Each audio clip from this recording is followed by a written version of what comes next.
오늘은 성령 강림 주일입니다. 교회력이라고 하는 말을 자주 하는데 예수님의 생애와 사역을 중심으로 해서 교회가 1년 동안 어떻게 생활해야 하는가 하는 게 만들어져 있는 게 교회력입니다. 예수님이 고난받으시고 또 십자가에 돌아가신 후에 3일 만에 부활하셔서 40일 동안 제자들과 함께 이 땅에 계셨습니다. 그리고 승천하셨습니다. 가시면서 약속을 하나 하셨습니다. 사도행전 1장 4절 사도와 함께 모이사 그들에게 분부하여 이르시되 예루살렘을 떠나지 말고 내게서 들은 바 아버지께서 약속하신 것을 기다리라 말씀했어요. 요한은 물로 세례를 베풀었으나 너희는 몇 날이 못되어 성령으로 세례를 받으리라 하셨느니라 한 말씀처럼 사도들과 제자들이 마가다락방에 모여서 기도하면서 성령을 받는다고 했으니까 그게 무엇인지는 정확하게는 몰라도 기다렸습니다. 정말 며칠이 지나서 사도행전 2장 1절 말씀이죠. 오순절 날이 이미 이름에 그들이 다 같이 한 곳에 모였더니 호련히 하늘로부터 급하고 강한 바람 같은 소리가 있어 그들이 앉은 온 집에 가득하며 마치 불의 혀처럼 갈라지는 것들이 그들에게 보여 각 사람 위에 하나씩 임했다고요. 그들이 다 성령의 충만함을 받고 성령이 말하게 하심을 따라 다른 언어를 말하게 되었다. 이것이 우리가 말하는 성령 강림절, 바로 세상의 첫 번째 성령 강림절의 모습입니다. 이것을 우리가 기념하고 또 기념이라 할 때 뭐라고 그랬어요? 재현한다고 했죠.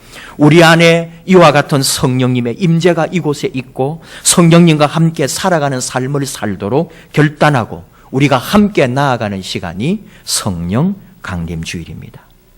근데 성령 강림주일을 맞이할 때마다 우리가 반성하는 게 있습니다. 우리 자신과 오늘날 우리 교회들 또는 우리 한국 교회의 성령님의 임재를 제대로 알지 못하고 오해하고 있다는 사실에 대하여 우리가 스스로 반성하는 거죠. 고려신학대학원 박용동 교수님의 성령의 얼굴, 일그러진 성령님의 얼굴이 일그러졌다는 거예요. 일그러진 성령님의 얼굴이라는 책이 있어요.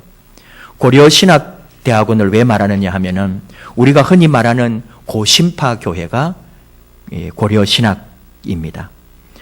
고신대학교에 같이 있는 게 고신대학원, 고려신학대학원인데 왜 성령님에 대하여 말할 때 이분들의 주장을 잠깐 들어야 하는가?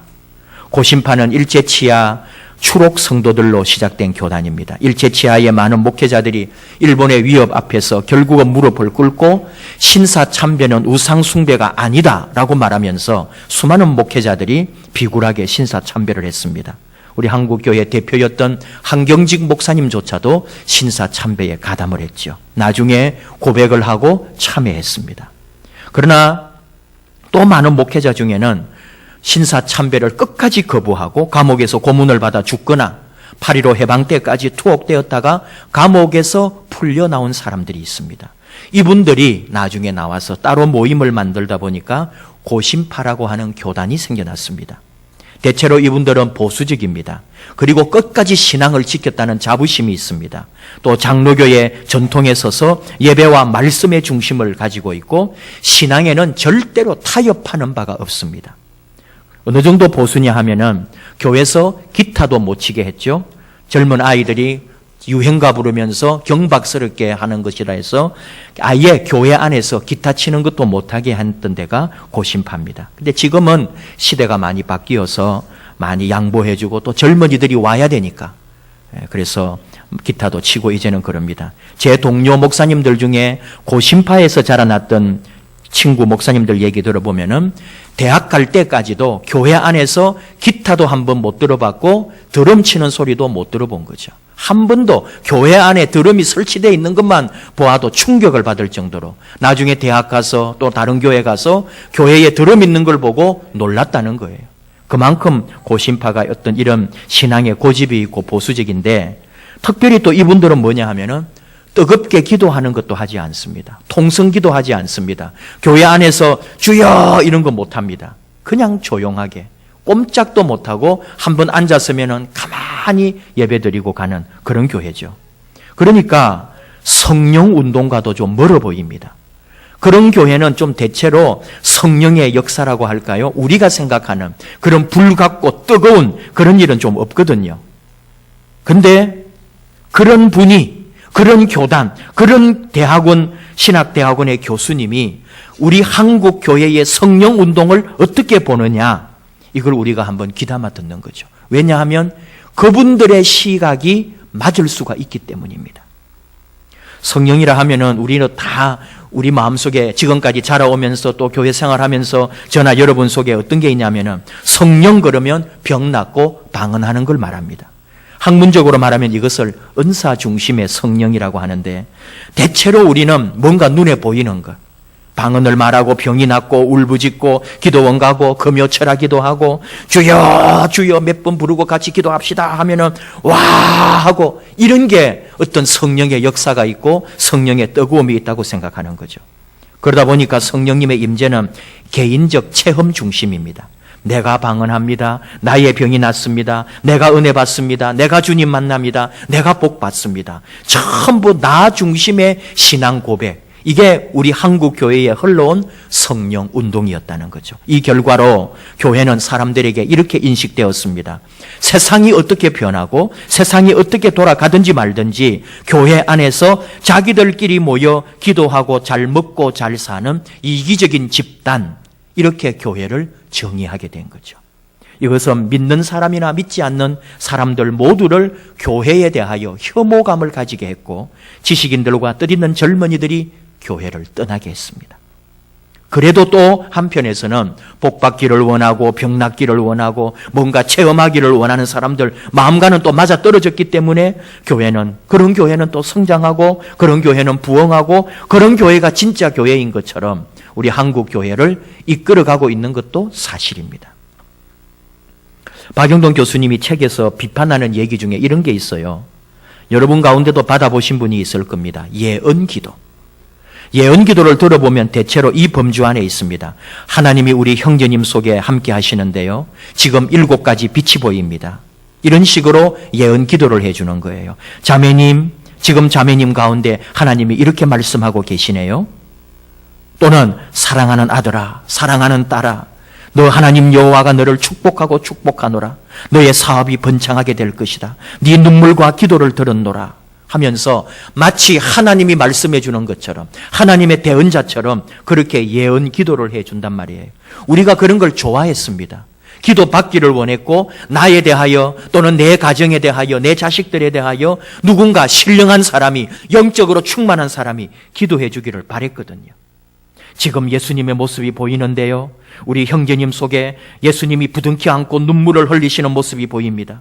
우리 형제님 가운데 지금 답답한 문제가 있네요. 하나님은 결코 외면하지 않으시고 우리 형제님의 삶을 인도할 것입니다. 꾸준하게 인내하며 기도하면 하나님께서 열매를 열리게 하십니다. 지금 수많은 포도나무가 보여요. 우리 형제님이 물질의 축복을 강구하는 모습도 보입니다. 주님이 그 마음을 다 받아주시고 형제님뿐만 아니라 형제님의 가족까지도 물질의 궁핍함이 없어질 겁니다. 기도가 이루어진 것 같아요. 지금 내 삶에 하나님이 막 내 인생을 다 돌아보시고 내가 눈물로 기도하고 내가 부르짖는 것까지 다 듣고 계시고, 그리고는 그 복을, 그 은혜를 주시겠다고. 우리는 그걸 믿는 거예요. 철석같이, 아 정말 하나님이 이분을 통해서 내 예언을 해주시는구나. 이런 것도 많이 보셨을 거예요. 지금 눈에 문제가 있는 사람을 하나님 만지고 계십니다.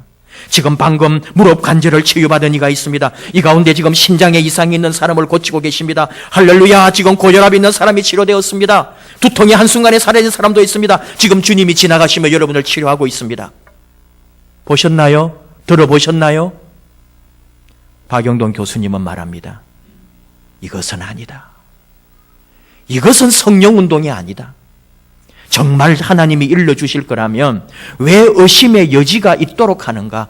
누구라고 구체적으로 당신 어디가 문제고 당신 어느 병이 나았고 바로 너, 바로 또 그 기도하는 그 제목 그대로 된다고 왜 말씀하지 않으시고 항상 전체를 뭉뚱그려서 어느 누군가에게 확실하게는 해주지 않고 그냥 전체에게 그렇게만 하실까?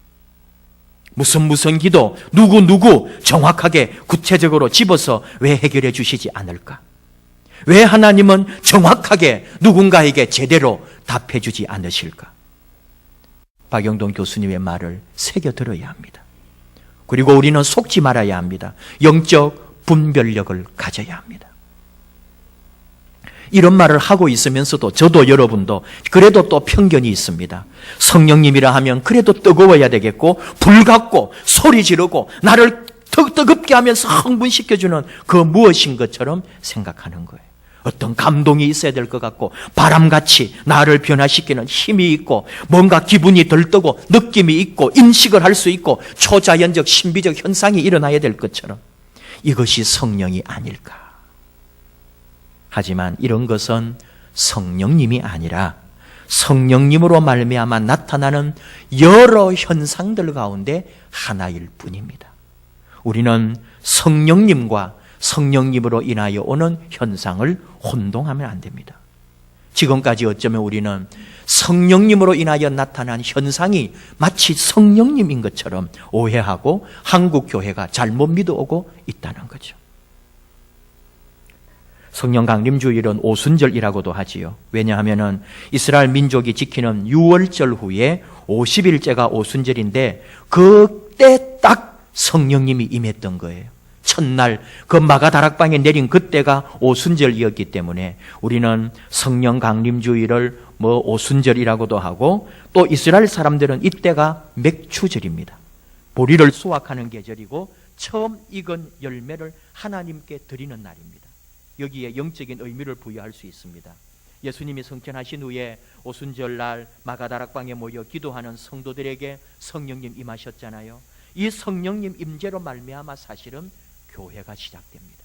첫 열매, 주님이 죽으시고 부활하시고 성천하신 후에 바로 이 땅에 제일 먼저 보인 주님의 능력과 은혜와 선물이 성령님이었다는 거예요. 그로 말미암아 이 교회가 오늘 2000년 동안 이 지구상에 온 인류 가운데 교회가 있게 된 힘이 뭐냐? 바로 마가다락방에 내린 그 첫 번째 열매 성령님으로 말미암아 오늘 온 세계에 교회가 존재한다. 귀한 의미죠. 성령 강림주일에 읽어야 할 구약 성경이 있습니다. 창세기 11장 1절에서 9절 말씀입니다. 온 땅에 언어가 하나요 말이 하나였더라. 사람들이 번성하다가 벽돌을 만들어 견고히 굽자 하면서 벽돌을 또 해서 역청으로 진흙을 대신하고 성읍과 탑을 건설하여 그 탑 꼭대기를 하늘에 닿게 하여 우리 이름을 내고 온 지면에 흩어짐을 면하자 했던 바벨탑의 사건, 이게 바로 성령 강림주일에 읽어야 할 구약의 말씀입니다. 근데 하나님은 이 바벨탑을 기뻐하지 않으셨습니다. 그래서 이들의 언어를 혼잡하게 하여 그들이 서로 알아듣지 못하게 했고 언어를 흩음으로 사람도 흩어버린 거죠. 창세기 11장 9절 그러므로 그 이름을 바벨이라 하니 이는 여호와께서 거기서 온 땅의 언어를 혼잡하게 하셨음이니라. 여호와께서 거기서 그들을 온 지면에 흩으셨더라. 그런데 그 흩어짐이 언제 하나가 되었다는 말입니까?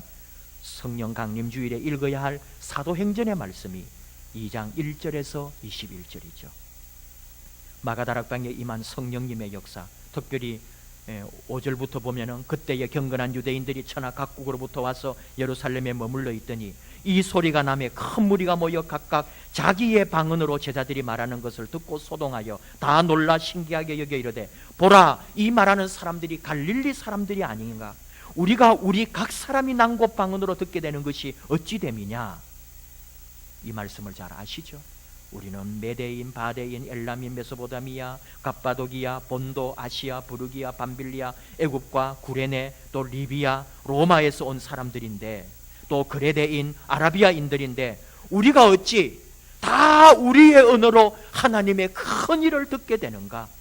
놀라면서 이 일이 어찌 됨이냐 했던 바로 그 성령의 첫 열매의 역사, 바벨탑에서 흩어진 언어를 신약시대의 초대교회에 와서 하나로 만들어주신 사건, 이것이 바로 성령님의 역사였다.